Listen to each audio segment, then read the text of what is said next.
5 years ago, the world watched in horror. A man's last words, "I can't breathe," ignited one of the largest uprisings for racial justice in history. Millions marched. Politicians promised. Corporations pledged billions. The world said never again. But 5 years later, the question haunts us. Has justice moved forward or quietly slipped backwards? In May 2020, the killing of George Floyd in Minneapolis sparked a movement unlike any before. Nearly 26 million Americans participated in Black Lives Matter protests that summer, making it the largest protest movement in U.S. history. From London to Lagos and Paris to Sydney, millions carried his name. Statues of slave traders were pulled down. Cities painted Black Lives Matter on streets. The world demanded change. But movements are judged not by their noise, but by their results. And here's where the story darkens. Governments pledged reform. The U.S. Congress introduced the George Floyd Justice in Policing Act, meant to ban chokeholds, restrict no-knock warrants, and hold officers accountable. But 5 years later, the bill still hasn't passed. It died in the Senate. Corporations promised $50 billion toward racial equity initiatives, but investigations show only a fraction has been delivered, and often in marketing campaigns rather than real community investment. What began as a moment of hope has morphed into a cycle of delay, watered-down reforms, and broken promises. But the greatest threat wasn't just inaction. It was backlash.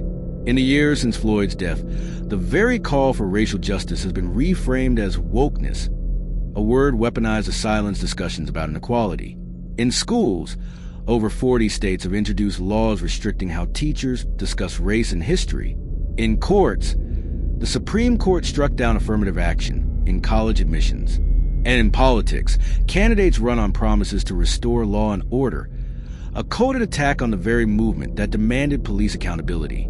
Instead of progress, we see regression. Instead of healing, we see division. Behind every statistic, there are lives. Since George Floyd, more than 1,200 people are still killed by police every year in the U.S. The numbers haven't gone down. Breonna Taylor, Dante Wright, Tyre Nichols. The list continues. And families are left asking, what changed? For many, the answer is painful. The system absorbed the outrage, survived the storm, and then returned to business as usual. So why is racial justice going backwards? Because power resists change. Because every reform effort faces lobbyists, political polarization, and a system built to preserve itself. Because in America and across the West, movements burn bright, but the backlash burns longer. And 5 years after George Floyd, the urgency has faded from headlines, but not from reality. The fight has shifted from the streets to legislatures, classrooms, and courtrooms. George Floyd's death forced the world to confront its conscience. 5 years later, the question remains, what will we do with that memory? Because justice does not move on autopilot. If we don't fight for it, it slips away. And perhaps the most radical act we can do now is to remember, to refuse silence, to keep demanding a justice system that values every life equally. 5 years after George Floyd, the work is not over.